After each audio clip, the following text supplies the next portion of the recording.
Que la grâce et la paix vous soient multipliées. Je suis à votre service. Donc, je prends d'abord les questions de temps avant que nous nous assemblons. Tout à l'heure, dans quelques minutes. Avec quel Dieu veut prêcher maintenant. C'est le cahier des questions comme ça, maman. C'est faux, hein? C'est que je suis fini aujourd'hui. Parce que tu as fait comme ça, il faut seulement vu les écritures dedans. Dieu va nous aider, n'est-ce pas? Attends les questions, non? Quand j'avais déjà posé la question, et comme on avait dit que c'est tellement vaste, on a dit qu'il faut qu'on vienne aujourd'hui pour qu'on réponde à cette question. Oui. Quelle est la différence qu'il y a entre l'église et l'épouse? Entre l'église et l'épouse. Bonne question, bon. Donc, la différence entre l'église et l'épouse. Voilà. Donc, on va prier, d'accord? On va prier. Père, nous te sommes infiniment reconnaissants. Merci pour ce moment que tu nous accordes de partager ta parole. Nous prions, Père, que ton esprit nous guide et nous conduise dans toute la vérité maintenant. C'est toi qui as dit, lorsque nous aurons des interrogations, qu'on ne s'en inquiète pas, que tu vas nous conduire à tout moment. Nous faisons confiance en toi et que nous prions que toi-même tu nous guides au nom de Jésus-Christ de Nazareth. Amen. Amen. D'abord, commençons par la définition du mot église. D'accord. Commençons par la définition la définition du mot église. Église veut dire, en grec c'est ecclesia. Ecclesia, ecclesia, c'est-à-dire que ceux qui sont appelés hors d'eux. D'accord, ma chère soeur. Donc l'église veut dire ceux qui sont appelés hors d'eux. Alors, avec cette définition, on voit que c'est un peuple qui est appelé hors d'un système, un peu comme Osée chapitre 1. Si je vais tu me dis, je vais ralentir, d'accord. Osée chapitre 1, 11, le verset 1 dit que j'appelais mon fils hors de l'Égypte. Dieu avait appelé son fils, Israël a appelé le premier-né de Dieu par exemple. Il dit, j'appelais mon fils hors de l'Égypte. Alors, le peuple de Dieu, les Juifs par exemple, sur le cas d'Israël, a été appelé hors de l'Égypte pour aller adorer Dieu sous la montagne de Sinaï, comme il a dit à Moïse. Et donc là, le fait qu'on appelle l'Égypte hors de, c'est un ecclésia. Donc dans l'église, c'était l'ecclésia. D'accord? Dans l'église, par exemple, si vous lisez le psaume, le Seigneur Jésus-Christ dit là-bas, bon, ça c'est l'esprit qui dit par le prophète David en disant que je te célébrerai au milieu de l'assemblée. Tu vois, alors que c'est écrit en hébreu, parce que c'est dans le psaume c'est écrit en hébreu. Maintenant, quand on retraduit ça dans le Nouveau Testament, on dit, selon qu'il est écrit, que j'ai appelé je te célébrerai au milieu de l'assemblée. C'est là-bas, c'est ecclésia, pourtant c'est en grec. Donc, dans l'Ancien Testament, il y a aussi l'ecclésia. D'accord? L'assemblée, parce que l'assemblée, donc, c'est ceux qui sont appelés pour le rassemblement, pour se rassembler quelque part. Dieu envoie Moïse en Égypte que son peuple est dispersé parmi ceux qui ne servent pas Dieu. Ils ont dit, va les rassembler. Quand tu les rassembles, ils sortent de là pour venir. Sortir de l'Égypte, c'est appelé hors. Il dit, mon peuple, si tu entends ma voix, n'en sais pas ton cœur. Ceux qui vont entendre sa voix, ne sait pas vos cœurs, sortez du milieu d'elle. Tu vois un peu l'espoir? Ce sont ceux-là qu'on appelle appelés hors d'eux. Je vais prendre cette même idée pour vous expliquer donc la différence. Parce que la question c'est quelle est la différence entre l'église et l'épouse. D'accord? La première notion à faire savoir maintenant c'est que quoi? C'est comme j'ai dit la dernière fois. L'église, l'épouse fait partie de l'église. Mais l'église n'est pas constituée totalement de l'épouse. C'est la première chose qu'il faut savoir. Parce que l'épouse c'est celle-là qui... Oh mon Dieu, c'est... Vous voyez, quand il touche ça comme ça va me faire parler ici là maintenant. Parce que ça va toucher plusieurs choses, d'accord? Je crois qu'en allant dans l'Ancien Testament, en expliquant doucement, vous allez savoir de quoi il est question. Remarquons bien, très attentivement. L'Égypte, et tous les chrétiens sans exception savent cela, que l'Égypte est pour nous comme le monde. Et Dieu, Jésus-Christ, notre Seigneur, est comme Moïse qui vient sortir son peuple dans l'Égypte ancienne. Donc le Seigneur qui est venu sortir son peuple du monde, n'est-ce pas? Maintenant, en utilisant Moïse, observons Moïse et le peuple. Moïse est venu sortir tout le peuple juif, tous sont sortis, n'est-ce pas? Ceux qui sont entrés, ce n'est pas tout le monde qui est entré. Tu vois que tout le monde est sorti. Mais ceux qui sont entrés, c'est le type de l'épouse. Ils sont un peu de nombre. Il y a beaucoup d'appelés, mais peu d'élus. Tu comprends bien, n'est-ce pas? Voilà donc. Chaque fois, c'est pour ça que quand tu regardes, si dans la Bible ça trouve, il faut seulement regarder à l'image. C'est que ça reste. Tu peux rentrer dans l'image, comme la Bible déclare que c'était l'ombre. Vous rentrez dans l'ombre chaque fois pour voir comment ça arrive. D'accord? Donc l'église est constituée de tous ceux qui sont appelés de Dieu. L'église est constituée de tous ceux qui sont appelés de Dieu, ont été rachetés par le sang précieux du Seigneur Jésus-Christ. Et donc la Bible déclare donc que Christ est la tête du corps. C'est ça ou c'est pas ça? Alors. As-tu trouvé ta Bible? Apprends ta Bible. Donc maintenant on peut commencer à lire, n'est-ce pas? On peut commencer à lire. On peut commencer à lire. On va lire quelques passages dans la Bible pour voir ce qu'il en est. Si vous êtes prêts, on ouvre la Bible, on va lire. Dans la définition de l'église est donnée dans la Bible, dans Éphésiens au chapitre 5. On va lire cela. Donc il faut qu'on voie à 3 ou 4 endroits de la Bible où la Bible définit ce que c'est que l'église. Alors on a Éphésiens chapitre 5. Dans Éphésiens chapitre 5. Éphésiens. Donc pour définir comme ça, il faut pas, on ne prend pas le mot, on va dans le dictionnaire pour aller lire. C'est que tu vas trouver toujours des discordances là-bas. C'est la Bible qui définit ses propres terminologies. Alors, Éphésiens chapitre 5. Regardez, je vais à partir du verset 22. Suivez attentivement. Éphésiens chapitre 5, à partir du verset 22. Donc la question encore, j'ai réitéré encore, c'est quelle est la différence entre l'épouse et l'église? Y a-t-il différence entre l'épouse et l'église? Oui, il y a une grande différence entre l'épouse et l'église. Et la Bible qui donne la différence. Femmes, soyez soumises à vos maris comme au Seigneur. S'il y avait assez de temps, j'aurais pris l'histoire de Joseph pour expliquer toutes ces choses. C'est l'histoire de Joseph, le fait qu'il soit vendu en Égypte avec ses frères. Comme il allait en Égypte, il a pris une femme, il a eu de Manassé et Ephraim. On a intégré en Israël par la croix, en croisant les mains, ainsi de suite, pour amener tout cela, pour que vous voyez l'image, d'accord? Non, ne dérange pas. Ne dérange pas, d'accord? Ouvre ta Bible. Donc, femmes, soyez soumises à vos... Je suis dans Éphésiens chapitre 5, à partir du verset 22. Femmes, soyez soumises à vos maris comme au Seigneur. Donc, pour la femme, le mari est comme si c'était le Seigneur. Car le mari est le chef de la femme, comme Christ est le chef de l'église. Ici, nous voyons dans le mot église. On dit donc que Christ, le Seigneur, est le chef de l'église. On dit qui est son corps. Donc, l'église est le corps de Christ. Et dont il est le sauveur. L'église est le corps de Christ et il est le sauveur. Donc, Christ a sauvé l'église qui est son corps. Donc, c'est constitué de son corps. L'église est constituée de son corps. D'accord, donc l'église est le corps de Christ. Et si nous allons rapidement au verset 32. Au verset 32, remarquez très bien, et je vais dire pour quelque chose sur ce point-là. Le verset 32 dit, ce mystère est grand. Le mystère de l'union entre l'homme et la femme. Il dit, ce mystère est grand. J'ai dit cela par rapport à Christ et à l'église. Donc, l'église et Christ. Le problème de Christ et l'église, c'est un mystère. Et il y a au moins 7 mystères dans le Nouveau Testament qui créent problème à l'église. D'accord? Au moins 7 mystères. Il y a le mystère de l'incarnation de Dieu. Permettez-moi que je parle vraiment doucement. C'est vous qui m'avez attaqué avec les questions. Et quand vous attaquez, il faut que je touche dans tous ces domaines-là pour qu'on saisit. Le verset 32 de Éphésiens chapitre 5 parle de mystère. Il dit que ce mystère est grand. Je dis cela par rapport à Christ et à l'église. Il parle comme ça que la représentation Christ-Église, homme-femme, par rapport à Christ à l'Église, c'est un mystère. Genre, j'ai dit, il y a plusieurs mystères dans la Bible, c'était quelques-uns. Donc, dans le Nouveau Testament particulièrement. Il y a le mystère de l'incarnation du Fils de Dieu, qui est dit dans 1 Timothée chapitre 3, le verset 16, je cite. Le mystère de la piété est grand. Donc, le mystère de la piété. Dieu a été manifesté en chair. 1 Timothée 3, le verset 16. D'accord? On dit là-bas, le mystère de la piété est grand. Dieu a été manifesté. Dans votre version, c'est écrit celui qui a été manifesté en chair. Dans la version d'Arby. La version d'Arby. Et qui est la version d'Arby? J'ai cela. Dans 1 Timothée au chapitre. Vous vous sentez à l'aise, n'est-ce pas? Quand j'ouvre la Bible, c'est toujours comme ça, mon esprit est un genre à l'âme. Donc, je crois que c'est vraiment de prendre, je crois que c'est souligné là où c'est en rouge là. Tu vas voir effectivement que dans la version d'Arby, c'est écrit le mystère, là où c'est en rouge. Qu'est-ce que c'est écrit? Oui.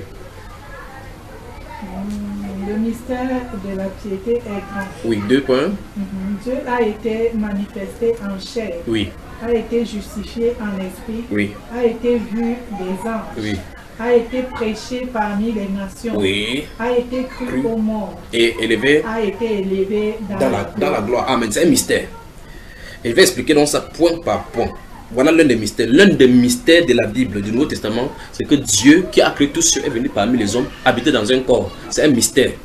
D'accord? Un autre mystère dont la Bible parle, c'est dans Apocalypse chapitre 17. Dans Apocalypse chapitre 17, on parle de mystère Babylone. Une certaine femme qui enivre la terre des péchés. On dit que j'ai vu sur son visage un nom, un mystère, écrit un mystère Babylone la Grande. Donc l'autre mystère de la Bible, du Nouveau Testament, c'est Babylone la Grande. Je sens d'expliquer ici parce que tous les points mystérieux de la Bible causent des problèmes et des divisions dans l'église aujourd'hui. Enfin, pas dans l'église du Seigneur, causent des problèmes aujourd'hui parmi les hommes parce que les mystères de la Bible sont donnés par révélation. Il faut que c'est par révélation que ce soit expliqué. Il n'y a pas d'interprétation. C'est n'est-ce pas? Donc, il y a un mystère qui est Apocalypse chapitre 10. On va lire ça tout à l'heure. On va lire ça, mais c'est Apocalypse chapitre 17, de verset 1 jusqu'au verset 5. D'accord? Donc, remarquez très bien que je suis en train de prendre un parallèle. Je viens de prendre 1 Timothée 3, 16. On parle de Dieu venu en chair. Je viens de prendre maintenant ce qui concerne le diable. Mystère Babylone. Suivez attentivement. Dieu a sa femme. Christ a sa femme. Satan a sa femme. Vous savez ça? Au moins. C'est ça, non?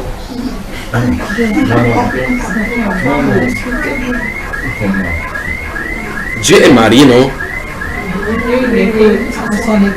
Non, mais il n'a pas parlé de Christ. Il dit que Dieu est marié. La femme de Dieu, c'est qui? C'est Marie. Vous ne savez pas? Bon, vous savez au moins que Israël, c'est la femme de Dieu. Comment vous savez alors que vous me dérangez alors? C'est pas ça, hein? C'est écrit là dans le livre de Jérémie, dans les livres prophètes. Bon, ça veut le langage prophétique que c'est écrit. Bon, alors maintenant, la femme du Seigneur Jésus-Christ, c'est son corps, n'est-ce pas? C'est ce qu'on appelle l'église, l'épouse. C'est pour ça qu'il faut bien qu'on fasse la distinction. On va y arriver pour voir ce qu'il en est. Alors, Satan a aussi son épouse qui est la femme de l'Apocalypse chapitre 17. Donc, Satan a son épouse. Christ a son épouse.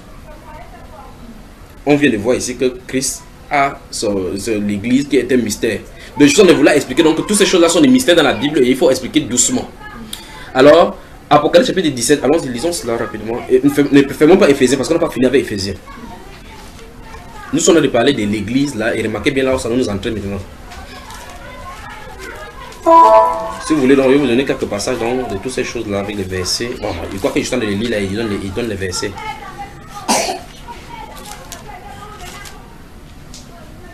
Apocalypse chapitre 17. Si vous êtes, on y va. Ça se trouve dans le verset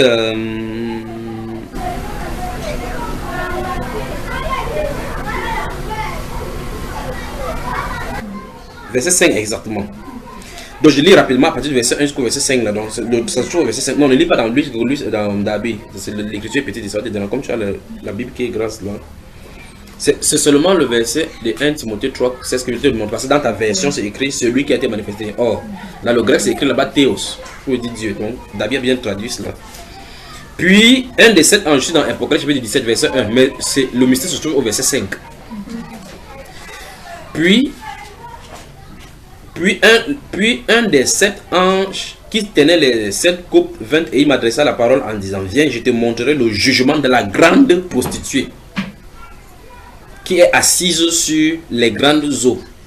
C'est avec elle que les rois de la terre, donc c'est une femme, on dit grande prostituée.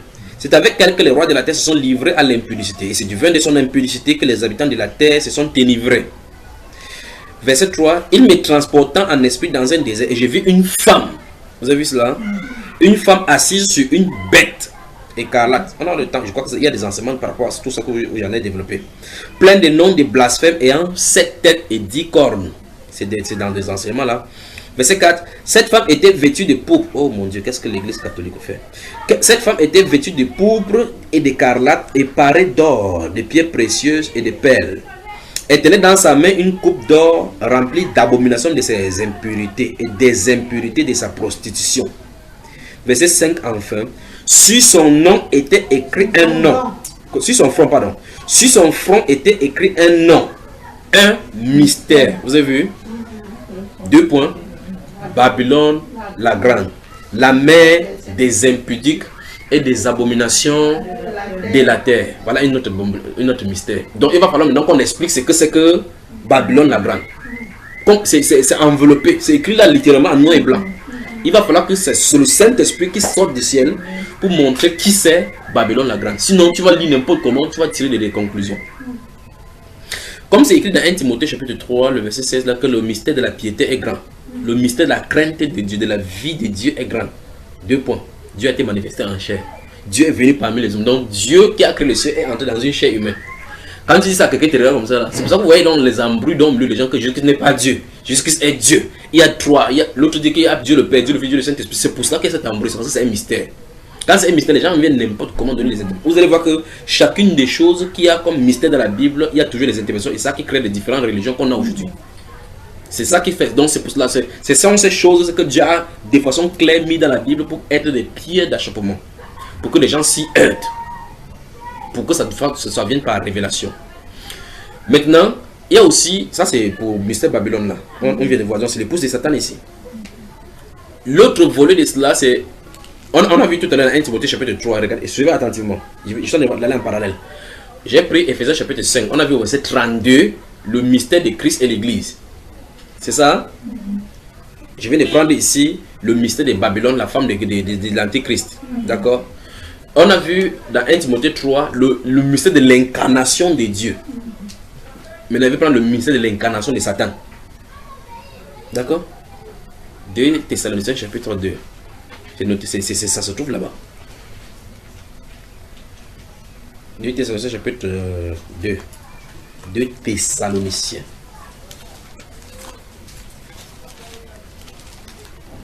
Seconde épître aux Thessaloniciens chapitre 2. Vous notez le verset 2 jusqu'au verset 7. Vous pouvez lire le verset 1 jusqu'au verset 15. Hein. Comme ça, on lit rapidement. J'y vais. 2 Thessaloniciens. Si vous faites vite la Bible, on va vite parler. Si on risque de faire 4 heures ici, là, maintenant, je vous ai dit que c'est un enseignement de 9 heures de temps, au moins. Or, ces choses-ci, je ne peux pas seulement juste parler comme ça, il faut qu'il parle au monde dans la Bible. Il parle au monde dans la Bible. Et puis, vous voyez comment le plan est depuis le départ. Pour ce qui concerne l'avènement de notre Seigneur Jésus-Christ et notre réunion avec lui, vous y êtes. 2 Thessaloniciens chapitre 2 à partir du verset 1.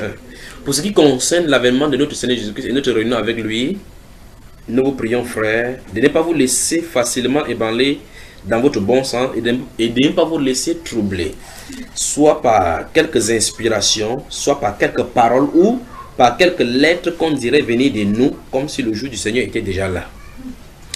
Il continue, que personne ne vous séduise d'aucune manière, car il faut que l'apostasie soit arrivée auparavant et qu'on ait vu paraître. On ait vu paraître l'homme du péché, virgule, le fils de la perdition, virgule, l'adversaire qui s'élève au-dessus de tout ce qu'on appelle Dieu ou de ce qu'on adore, jusqu'à s'asseoir dans le temple de Dieu, se proclamant lui-même Dieu. Vous voyez cela? Ne vous souvenez-vous pas que je vous disais ces choses lorsque j'étais encore chez vous? Et maintenant, vous savez ce qui le retient afin qu'il ne paraisse qu'en son temps. Car le mystère de l'iniquité. Donc tu vois que pour Dieu a le mystère de la piété, lui il a le mystère de l'iniquité. Parce que l'iniquité c'est le péché. La piété c'est la crainte de Dieu. Donc Satan a le mystère de l'impiété, de l'iniquité. Dieu a le mystère de la piété. Vous voyez là, n'est-ce pas? Christ a le mystère avec son épouse, elle a le mystère avec la Babylone la grande. Parce que Satan veut imiter Dieu. Souvenez-vous, on a lu dans un enseignement ici, Ésaïe 14, il a dit qu'il voulait s'asseoir dans le temple de Dieu, il voulait être comme Dieu, s'asseoir, prendre la place du Seigneur. Alors, donc, car le mystère de l'iniquité agit déjà. Il faut seulement que celui qui le retient encore ait disparu. Et alors paraîtra l'impie, que le Seigneur Jésus guettera par le souffle de sa bouche et qu'il anéantira par l'éclat de son appartement, de son avènement. Puis il dit que l'apparition de cet impie se fera quoi? Se fera par la puissance de Satan. avec toutes sortes de miracles, des signes et des prodiges mensongers et toutes les séductions de l'iniquité pour ceux qui périssent, parce qu'ils n'ont pas reçu l'amour de la vérité pour être sauvés. Donc Satan arrive avec son mystère. C'est Dieu qui a enveloppé cela. Vous y êtes? On peut avancer. Ça c'est ce qui concerne l'église. C'est ce qui concerne l'église. Donc j'ai cité 1 Timothée chapitre 3 verset 16. Apocalypse chapitre 17 verset 5 particulièrement. On vient de lire 1 Timothée 2 Thessaloniciens chapitre 2 verset 7 de là maintenant. N'est-ce pas? Ok. L'autre mystère, c'est amusant. Un jour, il était en train de rentrer, quand on rentrait dans Gandor, quand il était au nord pour prêcher, j'étais assis dans le train. On a pris le train, comme on voyage toute la nuit. C'est qui fait que vous avez tout le temps de parler. J'étais avec un frère, il était assis face à face, comme les chaises sont assis comme ça. Il était avec des pasteurs. Quand j'étais dans le nord, j'avais la barbe, j'avais laissé la barbe et j'avais porté ma soutane, comment on appelle ça, le gandoura exprès, et j'avais mon Coran entre les mains. Donc toute la soirée c'est le Coran qu'il lisait dans le bus, dans le train. J'ai mon Coran là, je vous montre, c'est mon Coran. Donc j'étais en train de lire ça dans le train. Il lisait mon Coran dans le train, il m'assoit comme ça, il me voit avec la barbe. J'étais en train de lire le Coran, j'étais là avec le Coran, je lisais le Coran. Mon frère, j'avais dit à mon frère que ne nous asseyons pas au même endroit. On n'était pas assis ensemble, j'étais en train de lire le Coran, lui était en train de lire la Bible. Déjà été dépassé. Il dit comment un musulman et un chrétien sont là, chacun lit sa Bible, son livre face à face. On était là, on parlait, on riait. Après c'est comment? Les gens ne comprenaient pas. Ça dépassait les gens. Les gens essaient de savoir ce qui ne va pas. Les gens étaient là. J'étais là, je suis en train de sonder seulement pour voir, observer. Il y avait un groupe de pasteurs de ce côté-ci, des musulmans de ce côté, de l'autre côté. Ils observaient seulement, ils observaient. Comme j'étais avec la barbe, j'étais exactement comme un musulman. Même quand on a pris la voiture entre Garoua et quoi là, pour venir plus en Gaoundéré, je me suis assis à côté d'un musulman. On a pris, bon, il était au milieu de nous. Mon frère était de l'autre côté avec la Bible, j'étais de ce côté avec le Coran, lui il était au milieu. Donc c'est un imam. On l'a traité là-bas bien même. Quand il s'est tourné, je lui posais une question avec le Coran, il parle avec le langage musulman. Il dit que mon imam, dans le Coran, c'est écrit que Zézi va faire comme ça. Il est sûr que je suis avec lui. Mon frère balance le matin sur lui, après pose toujours des questions coinçantes dans le Coran. Donc, on était assis donc comme ça, le pasteur, je suis dit parce que ça touche ce qu'on a de voir là. Un pasteur était là debout, quand il était de causer à mon frère là, j'étais en train d'écouter. Après un temps, je me suis levé avec mon Coran, j'ai fait exprès pour qu'il voie le Coran.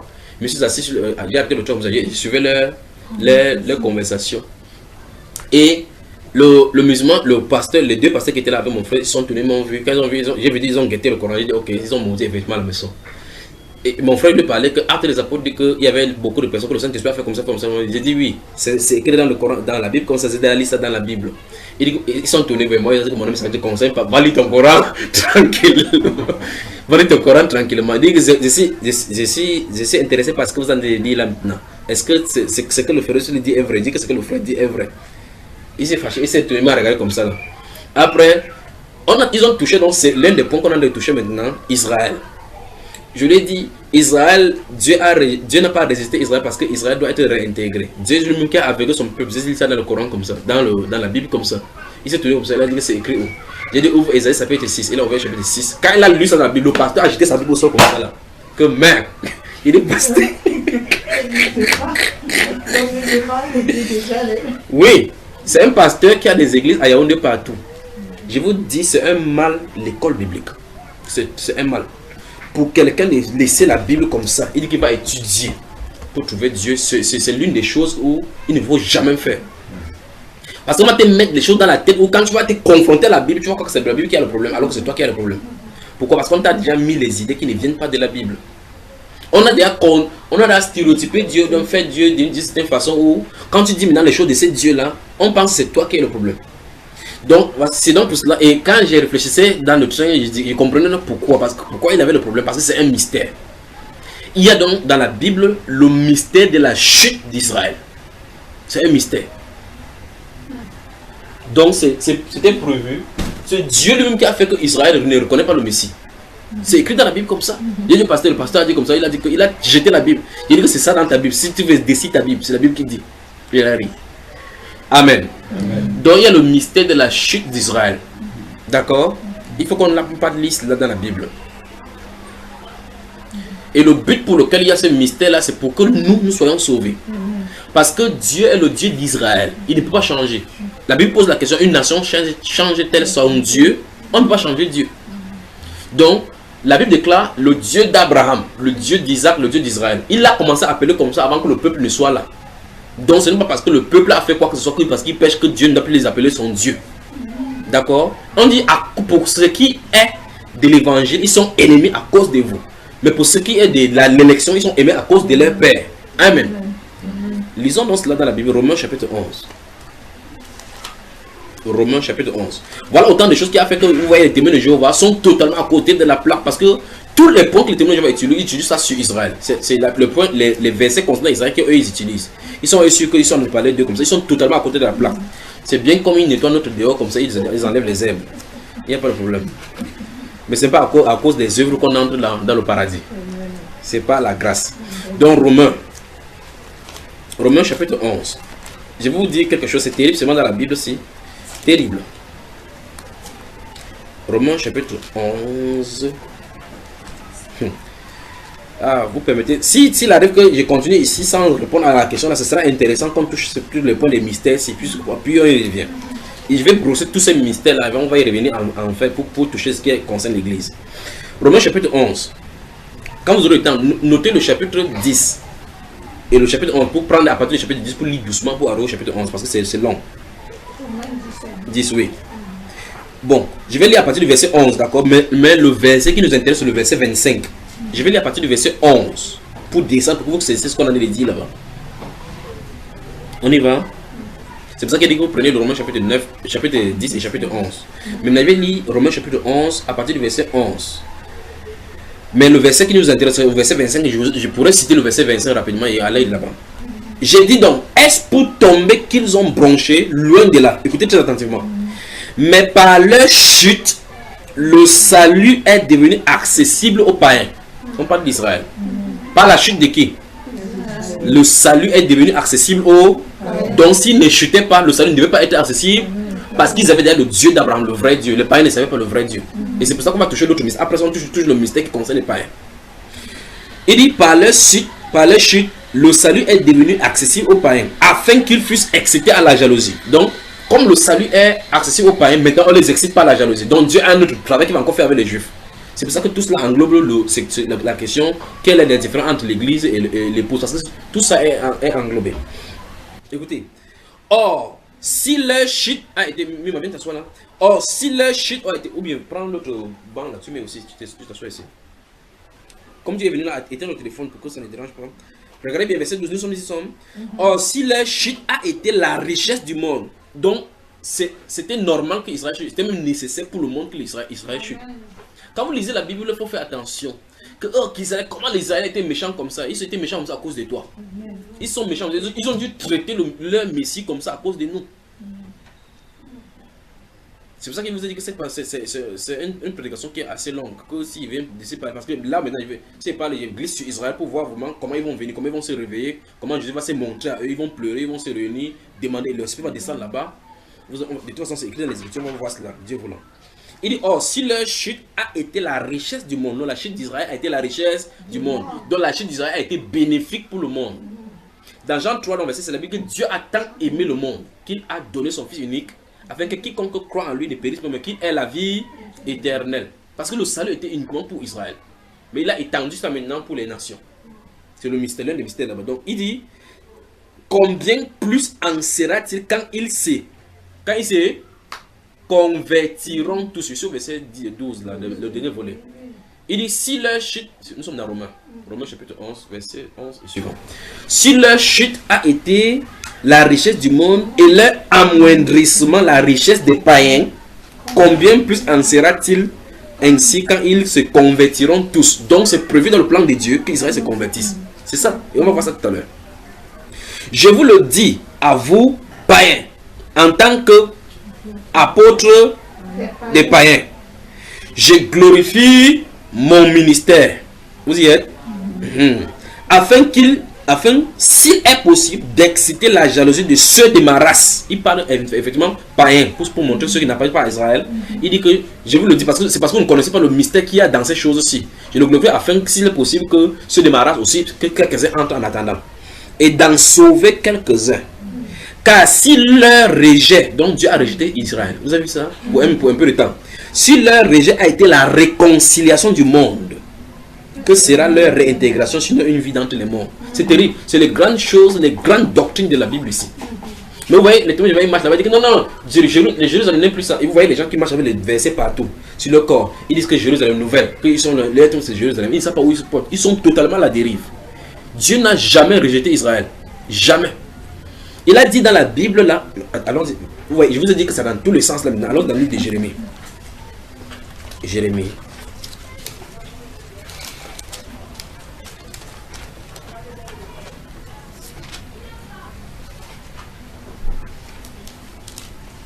Jérémie chapitre 31. On va lire quelque chose, vous allez comprendre ce qu'il en est. Ne fermez pas ici. On a là deux livres qu'on n'a pas fermés. On a Éphésiens, on a commencé. On a le livre de Romains, on va y revenir. Et allons dans Jérémie chapitre 31. On y va. Notez ce qu'ils vont comme Jérémie chapitre 31. Notez chapitre 33, versets 23 à 26.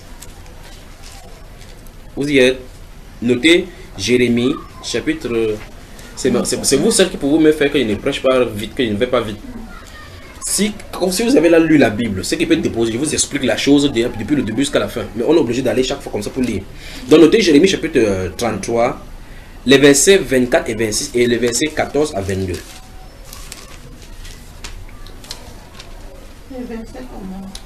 Jérémie chapitre 33, versets 23 à 26. Notez aussi le verset 14 à 22.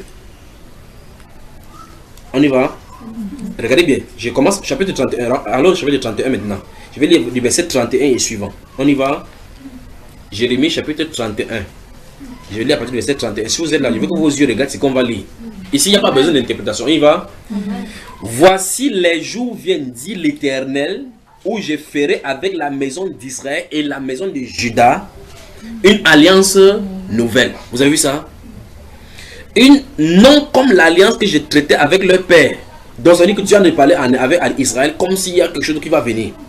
Maintenant, le jour où je les saisis par la main pour les faire sortir du pays d'Égypte, alliance qu'ils ont violée. Donc ils ont violé l'alliance, mais Dieu dit qu'il va encore faire une autre alliance avec eux. Maintenant, quoi que je fusse leur maître, dit le Seigneur. Verset 33, regardez bien. Mais voici l'alliance que je ferai avec la maison d'Israël. Après ces jours-là, dit l'Éternel, je mettrai ma loi au-dedans d'eux. Ça, on appelle ça la nouvelle naissance.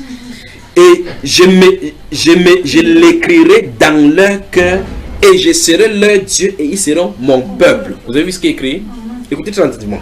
Il a bien dit pour que ça ne soit pas qu'on a retourné, que c'est un langage. Il a dit la maison d'Israël et la maison de Juda.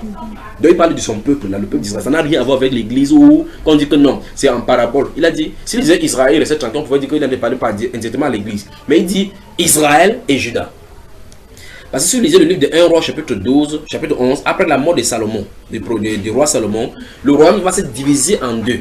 Dieu a prophétisé par le prophète Akija qui va diviser le royaume en deux et va donner 10 parts à Jéroboam, Jéroboam 1. Les 10 parts du nord du pays seront données à Jéroboam 1, dont la capitale était Samarie. Et les 10 et les 2 autres du sud, la capitale était Jérusalem. D'accord? Donc quand Salomon est décédé, donc, Dieu a prophétisé parce qu'il avait dit que, à David qu'il va punir son fils, mais au prophète qu'il va punir son fils, l'un de ses descendants, mais pas de son vivant. Parce qu'il avait fait une promesse à David avant que Salomon ne naisse. Alors quand Salomon est mort dans le 1 roi chapitre 11, le chapitre 12, donc il y aura scission entre les deux royaumes. Israël va aller en antagonisme, il y aura le roi au nord et il y aura au sud. Par exemple, on aura au nord Akab, au sud on aura Josias, ainsi de suite, Ézéchias, Manassé, Osias, Azaria et autres là-bas, Akaz, les différents royaumes qui vont alterner là-bas. Donc il s'agit de ces deux royaumes-là, parce que Dieu a prévu que les deux maisons vont se réunir de nouveau. C'est ce que Dieu a prévu dans les prophéties. Donc il dit donc, il s'agit d'eux ici dans ce livre de Jérémie chapitre 31. Donc il ne s'agit pas d'un autre pays, pour qu'on dise que c'est un autre pays, pour qu'il n'y ait pas d'ambiguïté. Dieu a donc dit là-bas, le verset 1, il dit, voici les jours viennent, dit l'Éternel, verset 31 là, où je ferai avec la maison d'Israël et la maison de Juda. C'est bien écrit là, n'est-ce pas? Voilà. Continuez ici, verset 33. Mais voici l'alliance que je ferai avec eux. Je crois que je l'ai déjà lu, verset 33. Verset 34 maintenant. Celui-ci n'enseignera plus son prochain, ni celui-là son frère, en disant connaissez l'Éternel. Car tous me connaîtront, depuis le plus petit jusqu'au plus grand, dit l'Éternel. Puis il dit, car je pardonnerai leur iniquité et je ne me souviendrai plus de leur péché. C'est Dieu qui a promis. C'est pas encore fini, vous allez voir quelque chose. Verset 35. Ainsi parle l'Éternel qui a fait le soleil pour éclairer le jour, qui a destiné la lune et les étoiles à éclairer la nuit, qui soulève la mer et fait mugir ses flots, lui dont le nom est l'Éternel des armées. Si ces lois viennent à cesser devant moi, dit l'Éternel, la race d'Israël aussi cessera pour toujours d'être une nation devant moi. Vous avez vu ce qu'il dit? Il pose la question, il y a le soleil, il y a la lune, Israël doit être là. Parce qu'il a dit que si cette loi-là cesse, Israël cesse. D'autant que les lois ne cessent pas, Israël ne cesse. Pourquoi donc les Juifs vous entendez que les Juifs bagarrent avec les Arabes? Ils bagarrent avec les Arabes, boum, il y a attentat. C'est un mystère. Et c'est la Bible qui résout le problème. Que les gens se réunissent à New York, ils font ne pas quoi. Que, comment il s'appelle, la femme qui va devenir président là maintenant aux États-Unis, Hillary Clinton, qu'elle monte plus tard maintenant, elle dit qu'elle va résoudre le problème d'Israël. Personne ne peut résoudre ça, c'est que Dieu qui peut résoudre le problème qui se trouve là-bas. C'est enveloppé comme ça dans la Bible. Ils vont s'embrouiller là-bas, aller faire processus de paix au Proche-Orient. On enseigne les fausses choses aux enfants à l'école. Que la guerre de Yom Kippour, les 6 jours, les Juifs vont faire tout ce qu'ils font là, c'est la fausseté. C'est la Bible qui est la vérité. Alors il dit que si ces lois-là, les lois du soleil, comme il a dit que le soleil va toujours éclairer le jour, la nuit ce sera la lune. Il dit que si c'est la loi comme il a énoncé comme ça, si ça cesse, Israël va cesser en tant que nation. Continuons ici. Ainsi par l'Éternel, si les cieux en haut peuvent être mesurés, si les fondements de la terre en bas peuvent être sondés, alors je rejetterai toute la race d'Israël à cause de tout ce qu'ils ont fait, dit l'Éternel. Voici les jours viennent, dit l'Éternel, où la ville sera rebâtie à l'honneur de l'Éternel, depuis la tour de Hananel jusqu'à la porte de l'angle. Donc on parle d'Israël là. Vous y êtes? Allons au chapitre 33. Voilà encore ce qui est écrit là-bas. Je vais la partie verset 14 par rapport à la promesse. La promesse qui contient. Les prophéties de la Bible sont tellement riches. Tellement riche. Si je lis pour le Cameroun, à l'intérieur, vous allez le renverser ici. Le Cameroun, dans la Bible, c'est.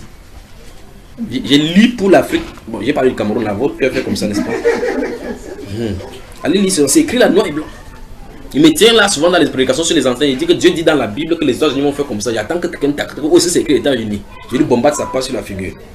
Chapitre 33, verset 14 dit: voici les jours viennent, dit l'Éternel, où j'accomplirai la bonne parole que j'ai dite sur la maison d'Israël et sur la maison de Juda. Vous voyez qu'il dit pourquoi on ne comprend pas, on n'essaie pas de tordre. Juda, il n'y a pas deux endroits où il y a Juda. La maison de Juda, c'est en Israël. Voilà.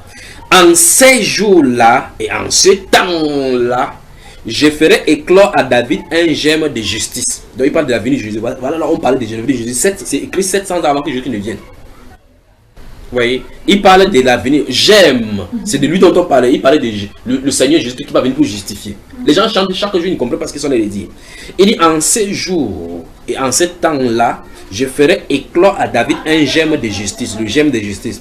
Il proclamera la justice et l'équité dans le pays. En ces jours-là, Juda sera sauvé. Jérusalem aura la sécurité dans sa demeure. Vous avez vu cela? Puis il dit, nous sommes au verset 16 là maintenant. Et voici comment on l'appellera. Dieu donne le nom. L'Éternel, notre justice. C'est pour ça que Jésus est notre justice. Il est notre justice, notre sagesse, la sanctification. C'est le voilà. Il est sorti, il a fait exactement ce qu'il avait fait. Les prophéties vont ajouter sur lui pour dire qu'il ne doit pas proclamer, on ne va pas entendre son nom dans les rues. Mais il a fait une première œuvre de la rédemption. Il va revenir maintenant pour régner là-bas. C'est ça qu'on a dû parler. Maintenant, allons au verset 23 et 26, comme je vous ai donné tout à l'heure. On y va.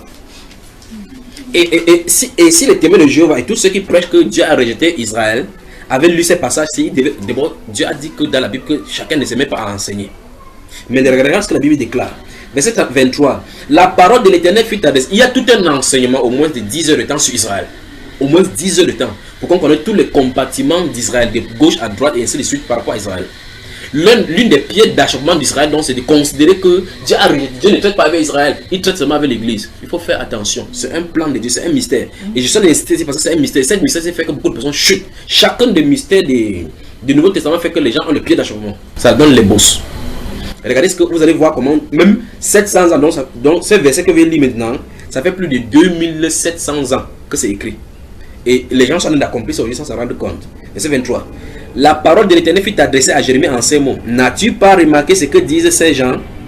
Les deux familles que l'Éternel avait choisies, il les a rejetées. C'est écrit, et c'est ce que les gens disent aujourd'hui.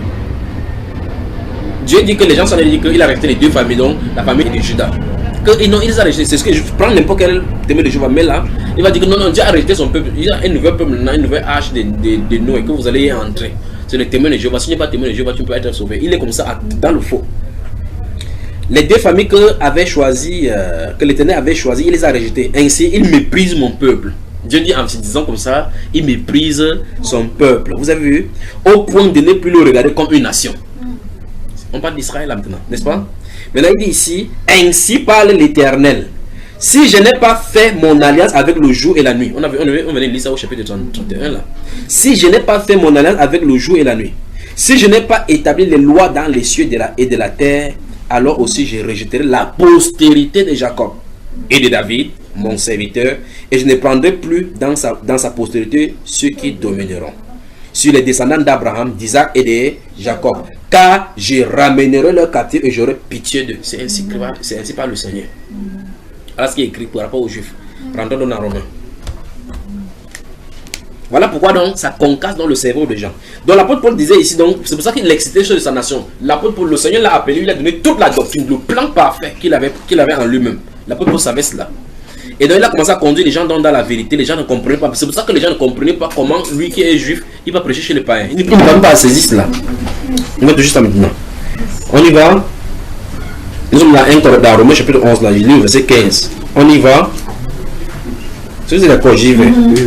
Car si leur rejet a été la réconciliation du monde, que sera leur réintégration sinon une vie d'entre les morts? Or, si les prémices sont saines, la masse l'est aussi. Et si la racine est saine, les branches le sont aussi. L'apôtre Paul va jusqu'à leur montrer le mystère que ce n'est pas à cause de leurs péchés qu'ils sont choisis ou quoi que ce soit, c'est à cause de la racine. Donc, l'arbre généalogique qui commence par Abraham. Dieu avait choisi Abraham, justement. Abraham était un pécheur. Abraham était pas dans la famille. La Bible déclare dans le livre de Josué chapitre 23 verset 1 que son père était un idolâtre. Son père Térak. Maintenant, verset 17 dit, mais si quelques-unes des branches ont été retranchées, et si toi qui étais un olivier sauvage, dont les païens sont appelés les oliviers sauvages, tu as été hanté, donc greffé, à leur place, né et rendu participant de la racine et de la graisse de l'olivier, ne te glorifie pas aux dépens de ces branches. Et c'est ce que nous faisons aujourd'hui. Si tu te glorifies, sache que ce n'est pas toi qui portes la racine, mais c'est que c'est la racine qui te porte. Tu diras donc, les branches ont été retranchées afin que moi je sois hanté, donc greffé. Cela est vrai. Elles ont été retranchées pour cause d'incrédulité. Vous y êtes? Toi, tu subsistes par la foi. Ne t'abandonne pas à l'orgueil, mais crains. Écoutez très attentivement maintenant, verset 21. Écoutez attentivement. Car si Dieu n'a pas épargné les branches naturelles, il ne t'épargnera pas non plus. Vous y êtes? Considérez donc la bonté et la sévérité de Dieu. Voici, vous voyez pourquoi l'évangile va être prêché équilibré. Il y a certaines personnes dans la vie qui prêchent seulement que non, Dieu est bon. Ils évitent de parler du péché. Parce qu'ils disent que non, en parlant du péché, si les gens vont éloigner, les gens seront frustrés. Dieu est bon. Dieu est bon. Quand Jésus est venu voir la femme samaritaine, il n'a pas condamné. Vous m'amusez. On dit qu'on considère la bonté de Dieu et la sévérité. La même Bible dit dans Hébreux chapitre 10 verset 28 que c'est une chose terrible de tomber entre les mains de Dieu vivant. Car nous savons celui qui a dit à moi la vengeance, à moi la rétribution. N'est-ce pas? On dit que le Dieu d'Israël est un feu dévorant. Il dit car notre Dieu est aussi un feu dévorant. Oui, c'est écrit dans 1 Jean chapitre 4 que Dieu est amour. Mais il est aussi un feu dévorant. Il faut qu'on lui dise que, qu'on dise à quelqu'un que Dieu est juste. Et c'est pour ça qu'il aime ses enfants. Et il va devoir punir ceux qui commettent l'iniquité et qui persécutent ses enfants. Il y a ces deux-là. Donc la Bible nous montre ici dans ce verset 21 qu'il faut qu'on considère la bonté de Dieu et la sévérité de Dieu. Quand un enfant est à la maison, un papa est à la maison avec son enfant, quand l'enfant travaille bien à l'école, il lui dit félicitations, il lui donne le cadeau.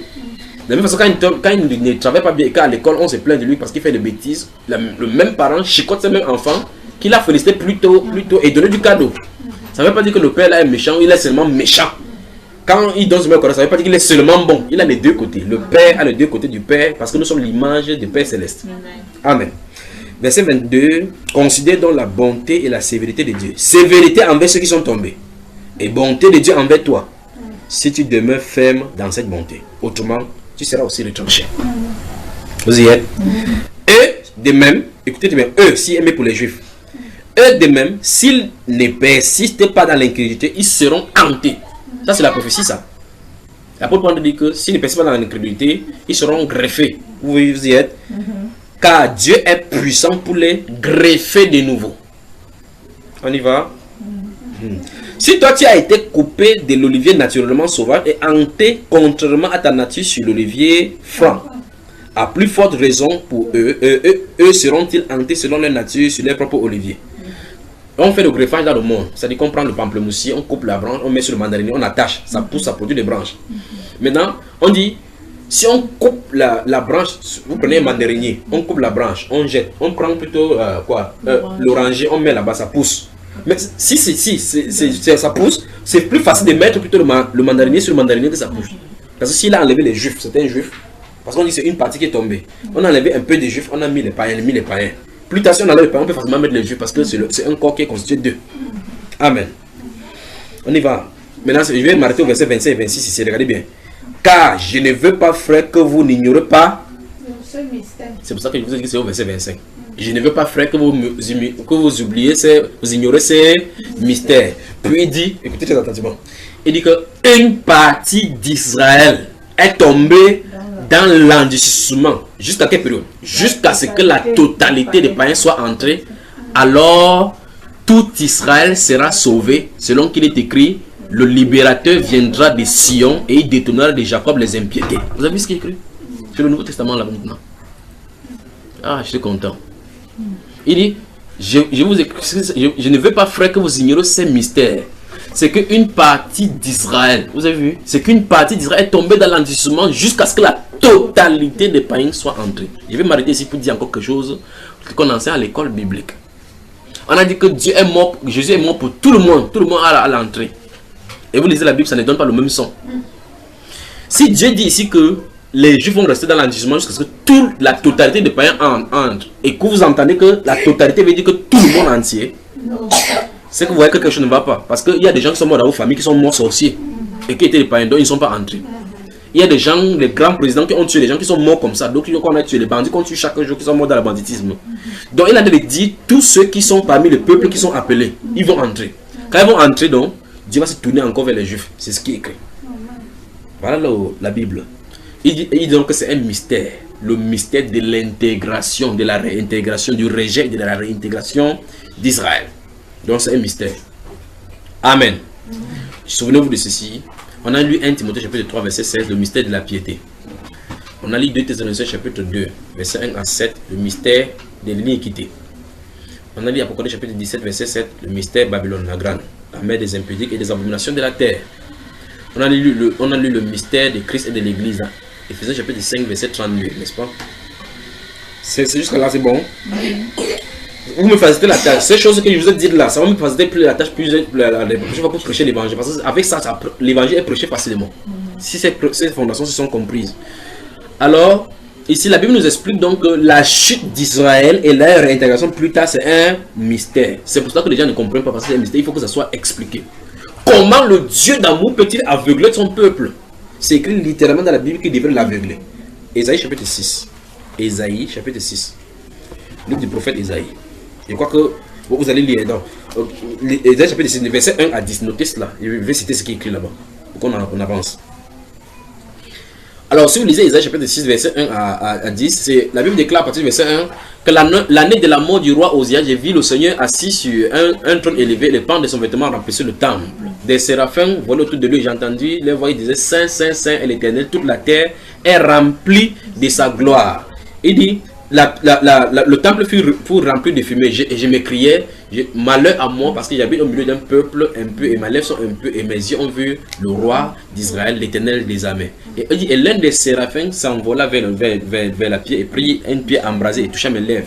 Il dit, ceci a touché tes lèvres, tes péchés sont expiés. Puis, et j'ai entendu la voix du Seigneur qui dit, qui enverrai-je, qui marchera pour nous? Et je dis, mais voici Seigneur, envoie-moi. Il dit, va vers ce peuple, dis-leur, vous entendrez de vos oreilles, vous ne comprendrez pas, vous regardez de vos yeux. Donc Dieu a prophétisé la chute d'Israël. Isaïe a parcouru dans la rue, il dit, Israël, vous allez voir, regarder sans voir, entendre sans comprendre. Donc il fallait que Dieu envoie un esprit pour les aveugler, pour que lui vienne au milieu d'eux. Ils marchent, ils parlent, ils n'entendent pas. Pour qu'ils sélectionnent ce qu'il va sélectionner pour ces mystères, pour que les juifs, les non-juifs puissent avoir accès. C'est voilà dans le mystère de la chute d'Israël. Parce que s'il enlevait les yeux, il devait voir. Les juifs vont être devant lui, les pharisiens vont être devant lui, les juifs, les grands docteurs vont être devant lui. Il dit, si tu es le Christ, dis-le nous franchement. Il dit, je vous l'ai dit, vous n'avez pas compris. Vous sondez les Écritures, croyant avoir en elle la vie, c'est elle qui rend témoignage de moi. Les œuvres que j'ai faites rendent témoignage de que c'est le Père qui m'a envoyé. Il dit, mais qui est ton Père? Et après, alors qu'il vient de leur dire, Moïse, que vous dites être votre prophète, ils sont assis dans la chair de Moïse. Moïse a écrit de moi. Si vous croirez Moïse, vous croirez en moi. Or, Moïse avait dit clairement que le Seigneur vous suscitera un prophète comme moi. Celui quiconque n'écoutera pas celui-là sera retranché au milieu de son peuple. C'est pas ça, hein? Il leur dit clairement que Moïse a écrit de moi. Allez voir ce que Moïse a écrit de moi. Allez voir ce que les prophètes ont dit. Allez voir. Mais quand il a dit seulement que Abraham a tressailli votre père. Abraham qui est votre père là. Il a tressailli de ce qu'il verrait mon jour.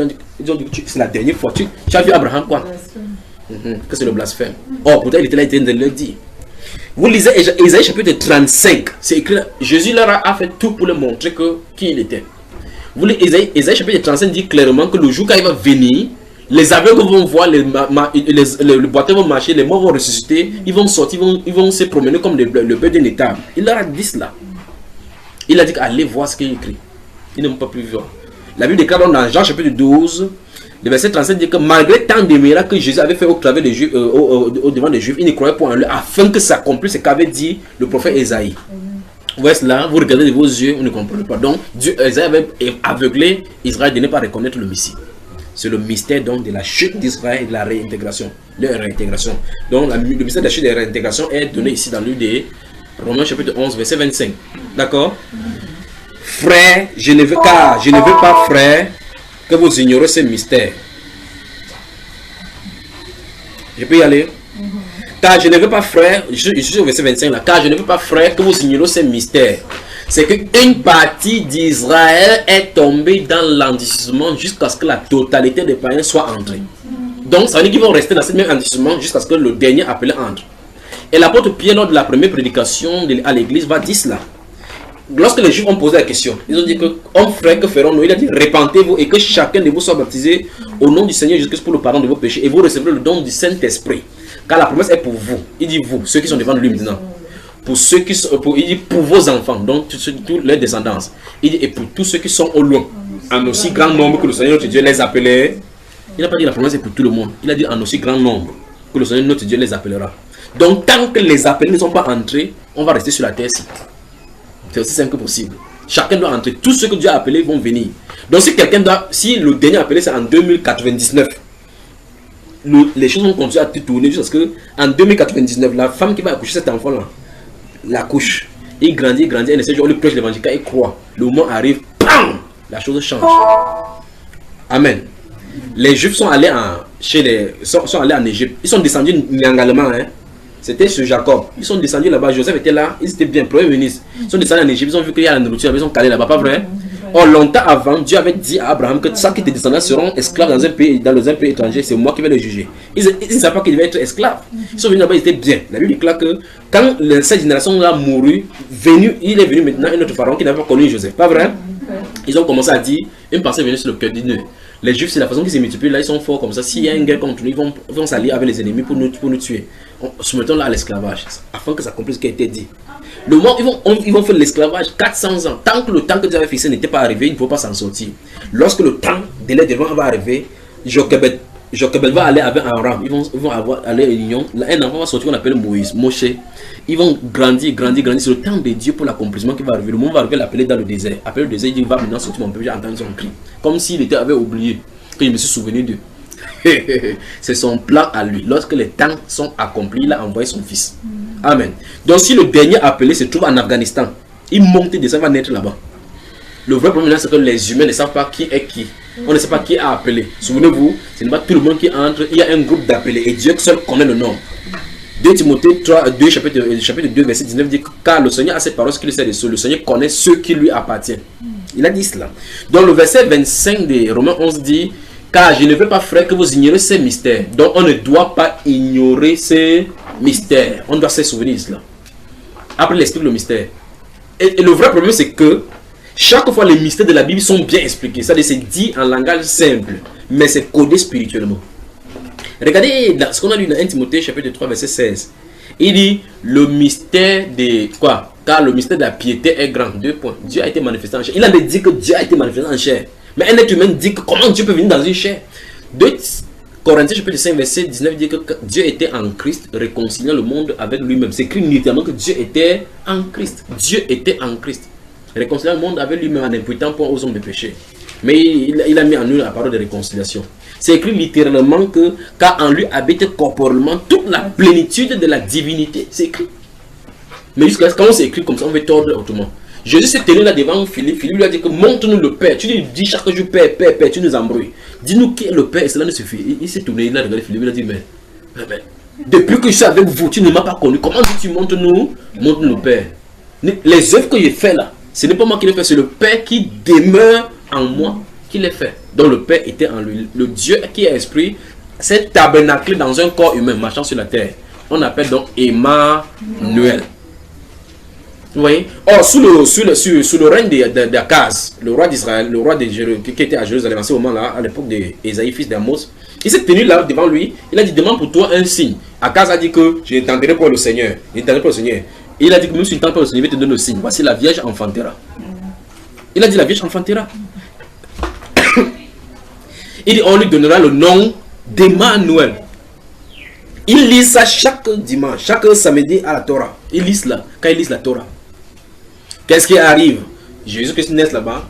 L'ange vient dire que tu lui donneras le nom de Yeshua, celui qui sauvera son peuple de son péché. Dans le livre de Luc au chapitre 1. Tu lui donneras le nom de Yeshua. Il grandit, personne ne se pose la question. Comment dans l'Ancien Testament, on a dit qu'il s'appellerait Emmanuel, mais ici on lui donne le nom de Yeshua. Comment on dit que son nom ce sera Yeshua? Et ici on avait dit c'est Emmanuel. On n'a pas dit que le nom de l'enfant va appeler Emmanuel. On va dire que l'enfant là, ça sera Dieu au milieu des hommes. Et au chapitre 9, il commence à dire que quand un fils nous est donné, un enfant nous est né, un fils nous est donné, la domination repose sur ses épaules. On l'appellera Père éternel, Prince de la paix, admirable conseiller. Donc voilà, le Dieu qui s'est fait chair. C'est un mystère. Et comme c'est un mystère, donc c'est enveloppé. Comme c'est enveloppé, c'est pour ça que ça doit concasser les théologiens. Vous entendez, on dit théologien, de théologie, il y a donc l'étude et le discours sur Dieu. On veut étudier Dieu. Donc Dieu est devenu une science. Vous voyez comment l'homme a déraisonné, n'est-ce pas? Il y a quelque chose qui ne va pas, il faut laver leur cerveau. Maintenant, ici, on dit, car je ne veux pas, frère, que vous ignorez ce mystère. C'est qu'une partie d'Israël, vous saisissez bien, une partie d'Israël est tombée dans l'endurcissement jusqu'à ce que la totalité des païens soit entrée. Vous voyez à quel moment ça se trouve? Donc ça veut dire que l'humanité est en danger en écoutant seulement ce verset. Le vrai problème, c'est qu'on ne sait pas quel est le dernier appelé. Donc si le dernier appelé entre, Dieu se tourne vers Israël. Et quand Dieu se tourne vers Israël, il n'y a plus personne du côté des païens qui sera sauvé. Ce sera terminé. Il va fermer la porte chez les païens comme il a fermé chez les juifs. Vous voyez ce qu'il en est, n'est-ce pas? Vous voyez? Quand il y a autant de Noé, quand les gens sont entrés, quand Noé est entré, c'est Dieu qui a fermé la porte. Pour que nous ne puissions même plus ouvrir. Que Dieu peut-être la pitié de quelqu'un, elle laisse ses voisins passer sur l'eau. Il dit, pardon, je t'arrête. Non, il a fermé la porte. Vous voyez ça, frère? Alors, une partie, car je ne veux pas, frère, que vous ignoriez ces mystères, c'est qu'une partie d'Israël est tombée dans l'endurcissement, dans l'incrédulité, jusqu'à ce que la totalité des païens soit entrée. Et alors tout Israël sera sauvé. Donc tout Israël, regarde bien, tout Israël, pas Israël qui est là-bas. Donc tout le groupe, et chez les juifs et chez les païens, tout le groupe donc sera sauvé. Il dit, tout Israël sera sauvé selon qu'il est écrit. Il dit, selon qu'il est écrit. L'apôtre Jean cite maintenant le livre que nous avons lu dans Jérémie chapitre 33. Selon qu'il est écrit, le libérateur viendra des Sion et il détournera de Jacob des impiétés. Après il va expliquer maintenant pour les païens pour qu'on fasse attention. Il dit, pour ce qui concerne, allons-y maintenant, en ce qui concerne mon alliance, regardez bien verset 27, en ce qui concerne, ce sera mon alliance avec eux lorsque j'ôterai leur péché. Vous voyez, on a lu cela aujourd'hui dans Jérémie, n'est-ce pas? Ça se trouve également dans le livre d'Ésaïe chapitre 43, le verset 25. Si vous lisez là, vous allez trouver ces passages là-bas. Verset 28 dit, en ce qui concerne l'évangile, donc ce que nous sommes en train de prêcher maintenant, ils sont ennemis à cause de vous. Je peux vous mettre les vidéos, je vous mets les juifs. Ils ne reconnaissent pas Jésus. Les juifs, quand vous entendez un juif parler de Jésus, vous allez être étonné. Il dit que Jésus, que les chrétiens ont inventé, c'était un Jésus qui parle, on ne reconnaît pas Jésus comme Messie. Vous ne pouvez pas comprendre l'ampleur étant du côté des païens. Si vous écoutez la télévision, vous faites le quotidien des juifs, vous allez comprendre les versets, vous allez comprendre les versets bibliques. On dit en ce qui concerne l'évangile, ils sont ennemis. Donc les juifs sont ennemis de l'évangile à cause de vous, donc nous les païens. Vous êtes avec moi? Je recommence encore verset 28. En ce qui concerne l'évangile, ils sont ennemis à cause de vous. Mais en ce qui concerne l'élection, ils sont aimés à cause de leur Père. J'aime ces paroles. Car Dieu ne se répand pas de ses dons et de son appel. Donc comme Dieu a dit, je suis le Dieu d'Abraham, d'Isaac et d'Israël, il ne peut plus jamais changer ça. Si Israël fait n'importe comment, il va les punir de leur péché, mais il ne peut pas les rejeter. De la même façon, comme tu as un enfant à la maison, même si l'enfant est volé n'importe comment, c'est ton enfant. Même s'il va en prison pour recevoir la correction, il vient, c'est ton enfant. Tu ne peux plus rien faire, c'est ton enfant. Amen. Verset 30. De même que vous avez autrefois désobéi à Dieu et que par leur désobéissance, vous avez maintenant obtenu miséricorde. De même, ils ont maintenant désobéi afin que par la miséricorde qui vous a été faite, ils obtiennent aussi miséricorde. Vous avez vu cela? Car Dieu a renfermé tous les hommes dans la désobéissance pour faire miséricorde à tous. Donc, et les païens et les juifs, Dieu les a renfermés dans la désobéissance. Amen. Aux profondeurs de la science. Amen. Donc, j'avance chaque fois juste des résumés. Nous avons vu le mystère de la piété. Dans 1 Timothée chapitre 3 verset 16. Le mystère de l'impiété dans 2 Thessaloniciens chapitre 2 verset 7. Nous avons lu. Le mystère de Babylone la Grande dans le livre des Apocalypse chapitre 17. Le verset 7. Nous avons lu ça, n'est-ce pas? Nous avons vu également le mystère de Christ et l'Église dans Éphésiens chapitre 5 verset 32. C'est ça? Hein mes chers? Ah, vous êtes fatigués maintenant alors qu'on n'a pas commencé. C'est quoi donc alors? Ils sont des résumés de ce qu'on a vu depuis. On a lu 1 Timothée chapitre 3 verset 16. On a lu 2 Thessaloniciens chapitre 2 verset 12. On a lu Apocalypse chapitre 17 verset 1 à 7 particulièrement. On a lu ça, non? Pas vrai? On a lu Éphésiens chapitre 5 verset 32 où il y a le mystère. On a lu maintenant Romains chapitre 11. Et on a lu Jérémie chapitre 33 verset, le verset chapitre 32. N'est-ce pas? On peut continuer. Il y a donc le mystère du greffage, le mystère de l'intégration des païens. Et ça, c'est une pierre d'achoppement pour les Juifs, parce que les Juifs ne comprennent pas comment les païens puissent appeler le Dieu d'Israël leur Dieu aussi. D'accord? Le mystère. Notez Éphésiens chapitre 2, on va y lire là, ça se trouve là-bas. Le mystère. Il dit Éphésiens chapitre 2.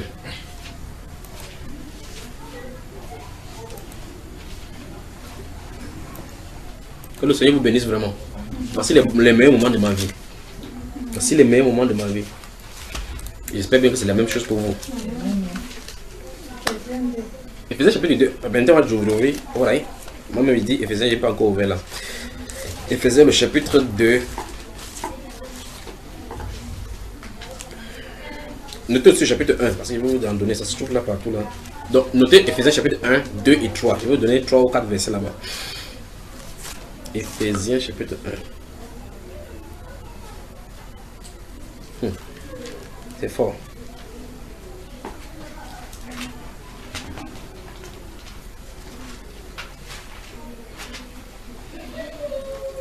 On y va. On va commencer par le chapitre 1. Si vous êtes d'accord avec moi, on y va. Verset 3, on commence là-bas. Béni soit Dieu, le Père de notre Seigneur Jésus-Christ, qui nous a bénis de toutes sortes de bénédictions. Je suis dans Éphésiens chapitre 1, verset 3 et suivant. Béni soit Dieu, le Père de notre Seigneur Jésus-Christ, tu vas me suivre.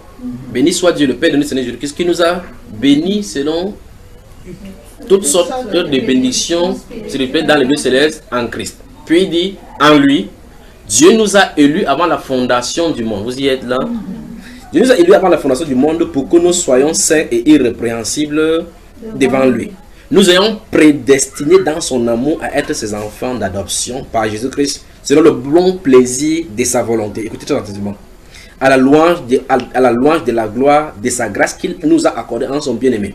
En lui, nous avons la rédemption par son sang, la rémission des péchés selon la richesse de sa grâce, que Dieu a répandu abondamment sur nous par toute espèce de sagesse et d'intelligence, en nous faisant connaître le mystère de sa volonté.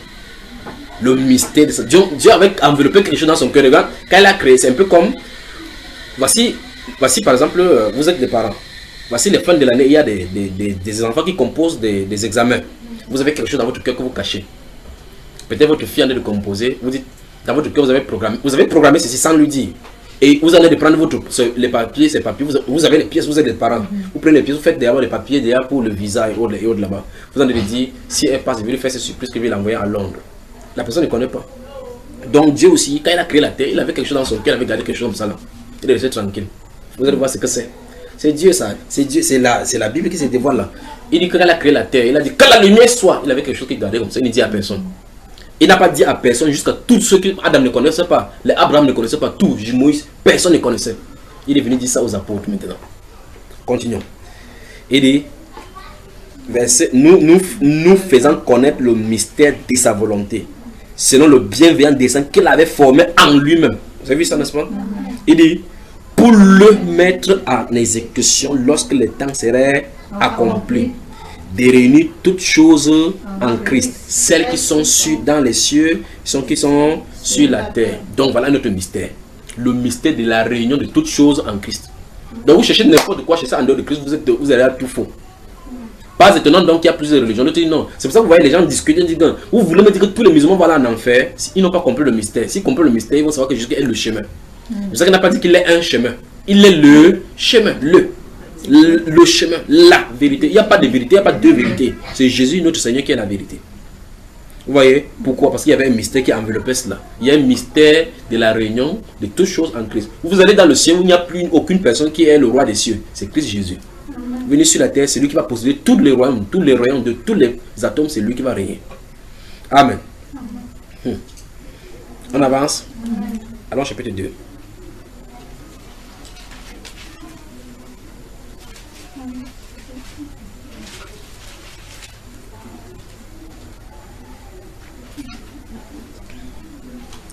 Passons au chapitre 3, je vais vous faire revenir là-bas dessus. Allons au chapitre 3. On y va. Si vous voulez entendre les choses qui me bouleversent l'âme, quand il lit, chaque fois il peut courir. Il risque de courir ici là maintenant, mais il faut qu'il me maîtrise. Ça se trouve là-dedans. Regardez, à cause de cela, c'est pour ça que j'aurais souhaité qu'on lise le chapitre 2. Il a des choses qu'il a dit au chapitre 2. Au chapitre 3, il commence à dire à cause de cela. Allons au chapitre 2, on ne peut pas supporter. Allons au chapitre 2. On y va. Regardez, donc je vais lire le chapitre 2, je vais continuer de lire ça. Tombe au chapitre 3 pour qu'on comprenne pourquoi il a dit à cause de cela, d'accord? Maintenant, verset 11, je lis au verset 11 là, à partir du verset 11 en descendant. Donc du chapitre 2, verset 11, je vais descendre jusqu'au tomber chapitre 3.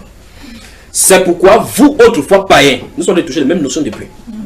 Dans la chair, appelés incirconcis par ceux qu'on appelle circoncis et qui le sont en la chair par la main de l'homme. Écoutez attentivement.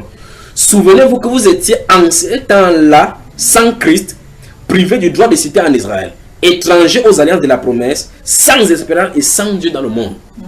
Je vais m'arrêter pour dire des choses que les gens disent souvent.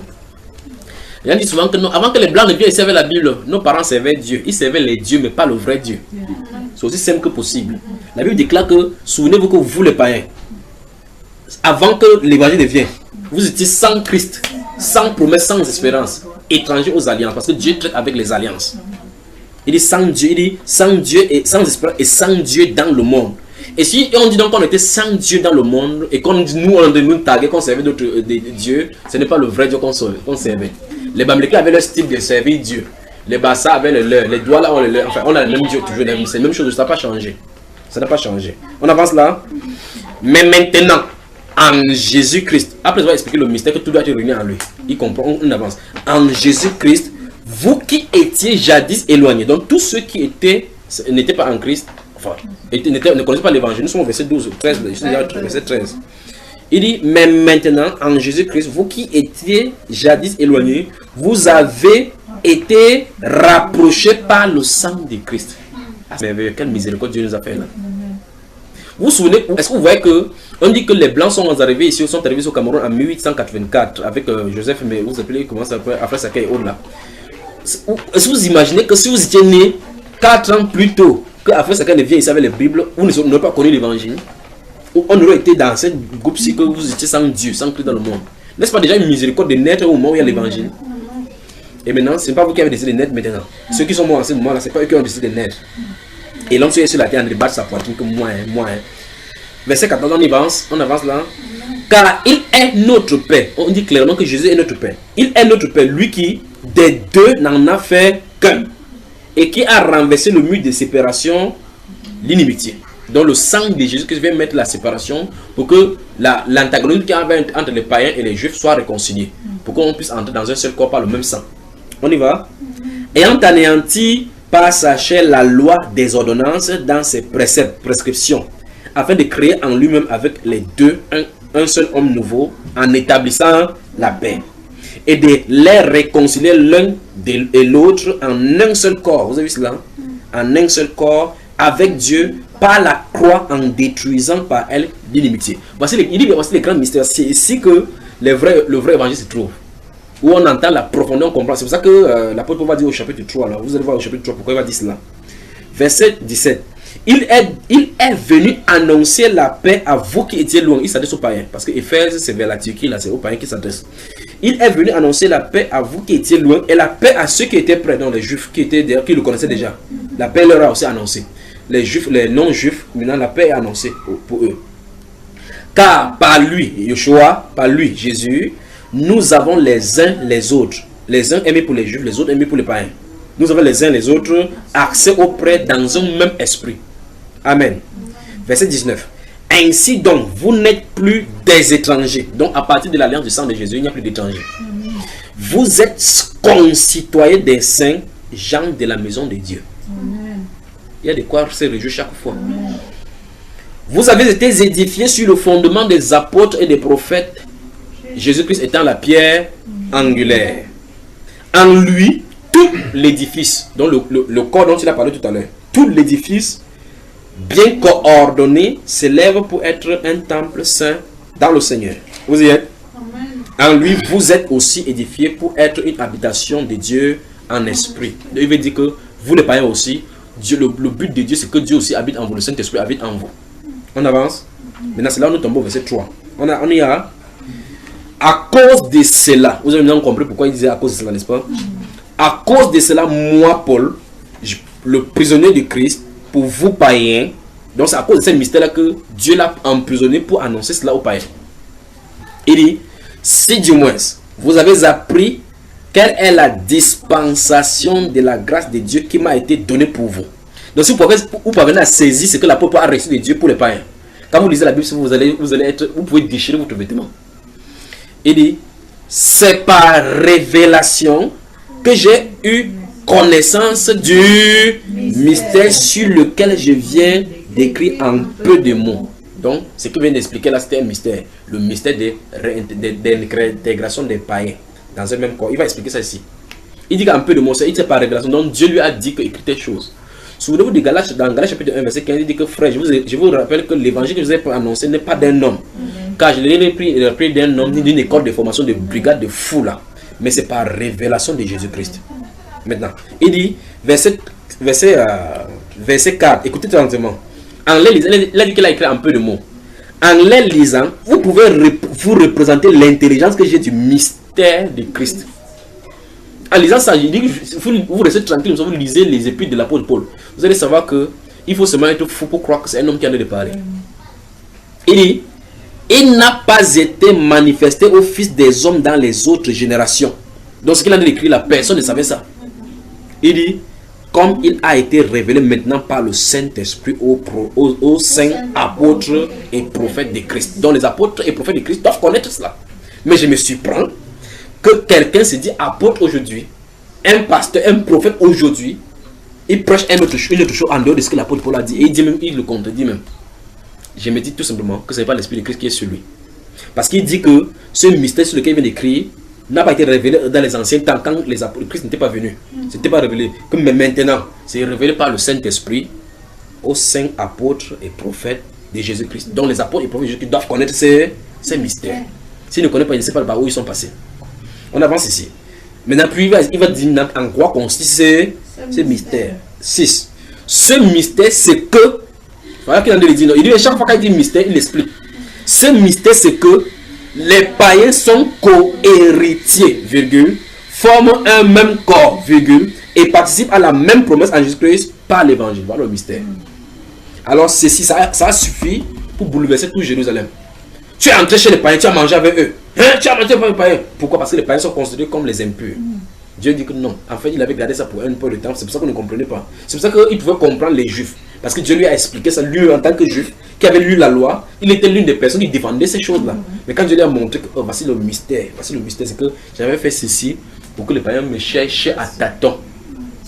Puis je vais me laisser révéler à eux. Voilà pourquoi il a fait cela.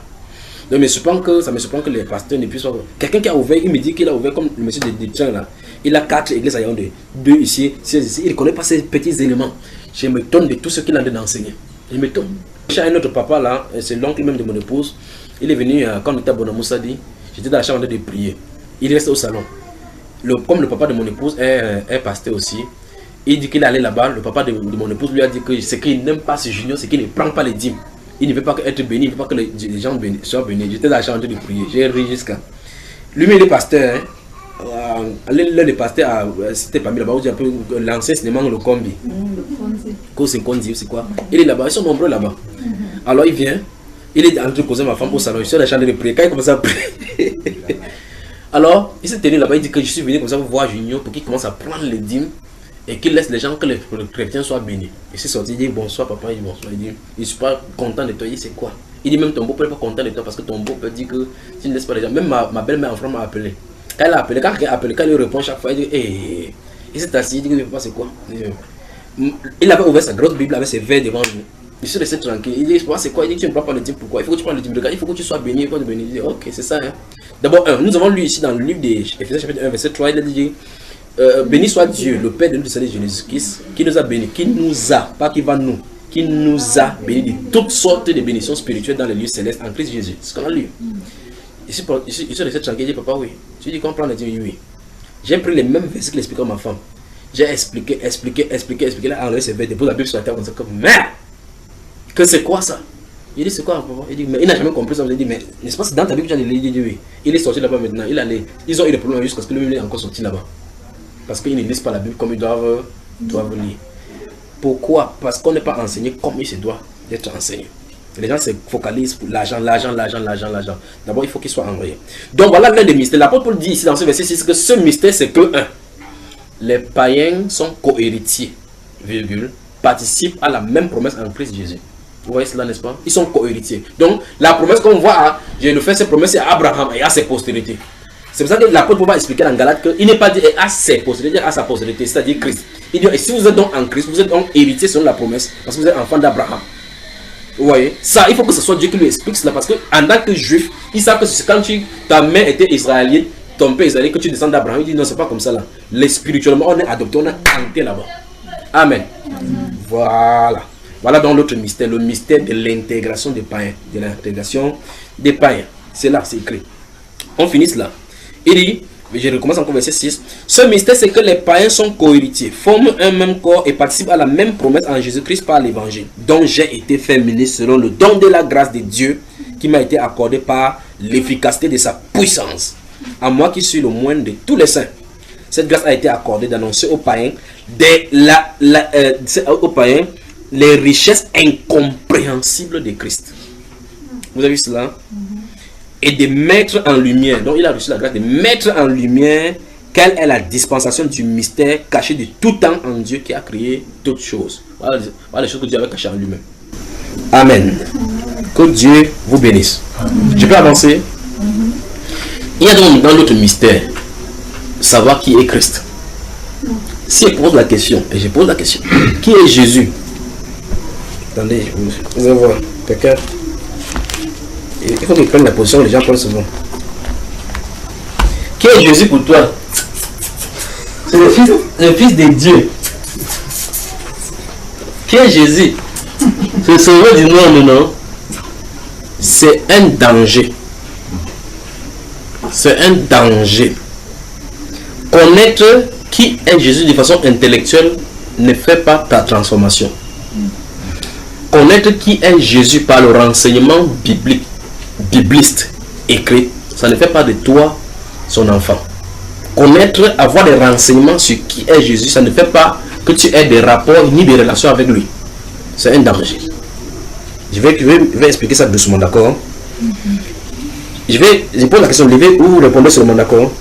Qui connaît le président de la République de ce pays? C'est celui qui connaît, lève la main. Qui est le président de la République? Donc vous tous sans exception, vous connaissez qui est le président de la République. Il s'appelle comment? Donnez son nom. Paul Biya. Vous y êtes? Vous êtes d'accord que c'est lui? Voilà. Je pose la question. Lui, il vous connaît. Vous voyez que vous avez des renseignements sur lui. Vous pouvez dire qu'il est né le 13 février 1933 en Bomeka. Pas vrai? Il s'appelle Paul Barthélemy Biabim Vondo. Il te connaît toi? Non. Voilà, je recommence encore ce qu'il t'a dit. Tu peux avoir les renseignements sur Christ. Il, lui, ne te connaît pas. Colossiens chapitre 2. Ouais, Seigneur Jésus. Ouais, Seigneur Jésus, non. Ah, On y va. Donc, c'est toujours après Éphésiens qu'on a lu là. Avancez tout juste. Voilà, c'est l'une des choses qui va choquer lorsque Christ va revenir. C'est l'une des choses qui va choquer. On a lu la dernière fois où il a dit que beaucoup viennent dire en ce jour-là, Seigneur, n'avons pas fait les miracles. Il dit, je ne vous ai jamais connu, non? Qu'est-ce qui s'est passé pour qu'ils font des choses en relation avec Jésus? Et Jésus leur dit plus tard qu'il ne te connaît pas. Ah, Seigneur Jésus, aide-nous. Colossiens chapitre 2, je vais lire quelque chose pour vous sachiez. Regardez. Il y a à partir du verset 1, je vais m'arrêter au verset 3. Je veux en effet que vous sachiez combien est grand le combat que je soutiens pour vous et pour ceux qui sont à Laodicée et pour tous ceux qui n'ont pas vu mon visage en la chair. Vous voyez comment la Bible lutter même pour vous et moi, frère. Il dit même pour ceux qui n'ont pas vu son visage, donc pour nous. Vous y êtes? Verset 2. Afin qu'ils aient le cœur rempli de consolation. Donc il a fait ça pour que nous ayons le cœur rempli de consolation et qu'ils soient unis dans la charité et enrichis d'une pleine intelligence pour connaître le mystère de Dieu, savoir Christ.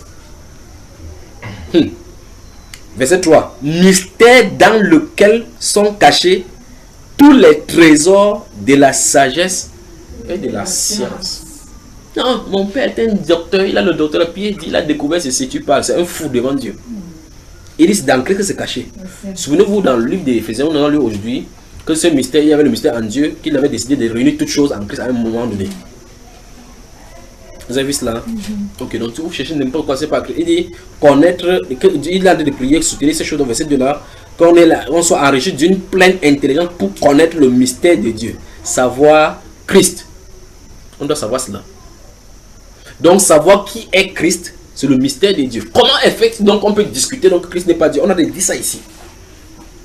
Donc on doit savoir cela. Et dans Matthieu chapitre 11, dans le verset 25 et suivant, le Seigneur Jésus-Christ, là il a dit que venez à moi tous ceux qui sont fatigués, je vous donnerai du repos. Il dit que personne ne connaît le Père si c'est le Fils. Et quelqu'un dit ici que non, je connais Dieu, je connais Dieu. Il dit personne, Jésus lui dit dans la Bible que personne ne le connaît. Personne ne connaît le Père si ce n'est le Fils. On dit non, je connais Jésus, ce n'est Jésus. Il dit personne ne connaît le Fils si ce n'est le Père. Puis il dit ou celui à qui le Fils veut donc je connais, je pose la question simple. Christ a-t-il parlé qui il est? Si c'est non, oublie, ce n'est pas du groupe. C'est vraiment fort, mais c'est la Bible. Amen. Vous imaginez que ses disciples marchent avec lui. Je vous ai dit, c'était dans Jean chapitre 14. Un moment donné, l'apôtre Philippe était tellement troublé, il a dit que Seigneur, montre-nous le Père et ça nous suffit. Donc vous comprenez que dans leur cœur ça n'allait pas. Chaque fois qu'il dit que le Père me connaît, quiconque est le plus grand que le Père, le Père, notre Père qui est au ciel. Quand vous priez, vous dites notre Père qui est au ciel. Ça dit même la prière qu'il avait enseignée, il n'a pas compris.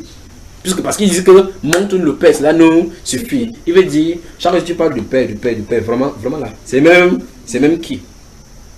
Il s'est tenu là à regarder. Il dit, mais Philippe, depuis que je suis avec vous, tu ne m'as pas connu. Donc il est parlé de lui, mais il parle comme c'est quelqu'un d'autre qui en a de parler. Mais le jour que Thomas dit, tant qu'il ne voit pas, il ne met pas mes doigts, il ne croit pas. Il a dit, Thomas, viens. Tu as dit quoi l'autre jour? Mets ta main ici. Il s'est retrouvé que mon Seigneur est mon Dieu. C'est sorti de sa bouche comme ça. Mon Seigneur est mon Dieu. Pourtant, c'était quelqu'un avec qui il marchait.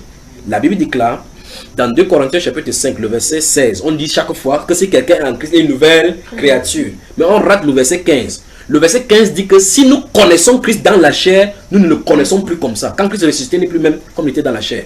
Le verset 15, c'est ce que ça dit. Donc c'est pour ça que dans l'île de Palmos, Jean qui se couchait sur le ventre de Jésus, quand il le voit sur l'île de Palmos, il tombe seulement. C'est ce qu'il met la main sur lui comme ça. Il dit j'étais vivant, je suis mort, et voici je suis vivant au siècle des siècles. Il dit quand il a vu comme ça, c'est le tremblement. La personne qui se couchait dans le ventre de Jésus, on lui demandait que le disciple que Jésus aimait le plus. Quand il a vu là-bas, son visage brillait comme le soleil, ce n'était plus le même Jésus. Il est rentré dans la divinité. Mais là-bas sur la terre, il était comme un charpentier. On l'appelait charpentier. Fils de bâtard. Il ne connaît même pas son vrai père. On le giflait et repoussait. Attends, quand il vient la prochaine fois, c'est le lion. Alors il faut qu'on connaisse le Seigneur. Et si vous le connaissez, vous allez savoir qu'il est Dieu. Il n'est pas autre chose que ça. Il n'est pas moins que Dieu, il n'est pas plus que Dieu. Il est tout simplement Dieu. Fin de citation. Ça peut choquer. Ça peut dire n'importe quoi, mais Jésus est quand même Dieu. Il y a un musulman qui m'a appelé la dernière fois du côté de l'Ouest. Il me dit que Jésus est Dieu, fils de l'homme ou bien prophète. Il dit il est tout ça. Et que comment quelqu'un peut être un fils de Dieu et lui être Dieu? Parce qu'ils entendent que fils de Dieu, quoi, peut-être comme moi et mon père, mon fils là. Vous voyez comment l'être humain est arrivé. On dit comment il dit fils de l'homme? Fils, il dit fils veut dire enfant. L'homme ça veut dire enfant, donc enfant de l'homme. Il croit qu'on fait les définitions un à un comme ça. Fils de l'homme. Si vous faites la définition comme ça, même dans le langage humain, ça ne va pas. Vous dites fils, ça veut dire enfant. Homme, ça veut dire l'homme, donc enfant de l'homme. Si vous dites, ok, appliquez la même chose sur pickpocket. Vous savez ce que ça veut dire pickpocket, non? Ça veut dire quoi? Hein? Pickpocket, ça veut dire un voleur. Pickpocket veut dire voleur, mais pick, ça veut dire ramasser. Pocket, ça veut dire le porte-monnaie. Ramasser le porte-monnaie. Si vous dites pickpocket, ça veut dire ramasser le porte-monnaie, mais pickpocket en entier veut dire voleur. Vous appliquez ça, ça ne peut pas donner. Dans le langage biblique, il faut laisser le langage biblique comprendre le langage biblique. Quand on l'appelle fils de l'homme, on a dû dire qu'il est prophète. C'est ce que ça veut dire tout de lui, que c'est le prophète dont on parlait. C'est pour ça qu'on l'appelle fils de l'homme. On dit fils de David. J'ai aussi posé la question que, ok, dis-moi donc, quand on dit fils, comme je dis fils de l'homme, c'est parce qu'il est le fils d'un être humain. Oui, mais c'est une bêtise, parce qu'il n'y a pas seulement un seul, moi monsieur, je suis un fils d'un homme. Est-ce qu'on m'appelle fils de l'homme? Il dit que non, je vais t'appeler comme ça. Il dit, appelle comme ça, c'est ton problème. Mais lui, il est le seul qui est appelé fils de l'homme. Ok, il dit, pourquoi on l'a appelé fils de David? Il est resté comme ça. Il dit, mais il est de la descendance de David. Ah, mais maintenant c'est le descendant de David. Donc, fils de David, ça veut dire enfant de David aussi. Il dit oui. Il dit, mais pourquoi on l'a pas appelé fils de Jéroboam? Ni fils de Josaphat, parce que Josaphat aussi, il est de la lignée. Pourquoi on n'a pas dit fils d'Abraham? Pourquoi on n'a pas dit fils d'Isaac? On a dit David. Pourquoi? Parce que David est le type de roi. Donc, il typifie le roi. Donc, Jésus, quand on l'appelle fils de David, c'est parce qu'il est roi. Fils de David veut dire roi, tout simplement. Vous voyez? Donc le titre fils de l'homme se réfère au prophète. Le titre fils de David se réfère à sa royauté. Le titre fils de Dieu se réfère à sa divinité. C'est ce que la Bible enseigne. Il faut alors donc commencer à expliquer toutes ces choses aux gens parce que ce sont les mystères. Et là où il n'y a pas de mystère, on vient créer les mystères. Vous entendez quelqu'un dire qu'il y a Dieu le Père, Dieu le Fils, Dieu le Saint-Esprit. Tu peux ramasser ça haut. Comment tu peux prendre Dieu, tu divises en trois? Il dit que Dieu le Père, Dieu le Fils, Dieu le Saint-Esprit. Il n'y a pas Dieu le Père, Dieu le Fils dans la Bible. Il n'y a pas Dieu le Fils dans la Bible. Il n'y a pas Dieu le Saint-Esprit. Il y a Dieu le Père, il y a le Fils, il y a le Saint-Esprit. Vous voyez, n'est-ce pas? Donc il n'y a pas la Trinité. Quand on dit que, ok, explique-moi, dit que non, c'est un mystère. Il n'y a pas le mystère de la Trinité dans la Bible. Ça n'existe pas. Il y a le mystère de Christ, de savoir qui est Christ, c'est-à-dire que Dieu. Le mystère de Dieu, c'est savoir qui est Christ. Il y a le mystère de l'incarnation de Dieu. Donc Christ est Dieu, qui est venu dans la chair, Emmanuel. Il n'y a pas de Trinité dans la Bible. Ça ne se trouve pas. Amen. On peut avancer. On peut avancer. Voilà. Ceci étant, on peut donc rentrer maintenant sur la question du jour. Le corps de Christ dans l'épouse. Quelle est la différence entre cela et l'église? D'accord? Donc on va répondre à cela. La prochaine c'est comme le mystère a été assimilé. Que le Seigneur vous bénisse. Amen. Amen. Amen. Amen.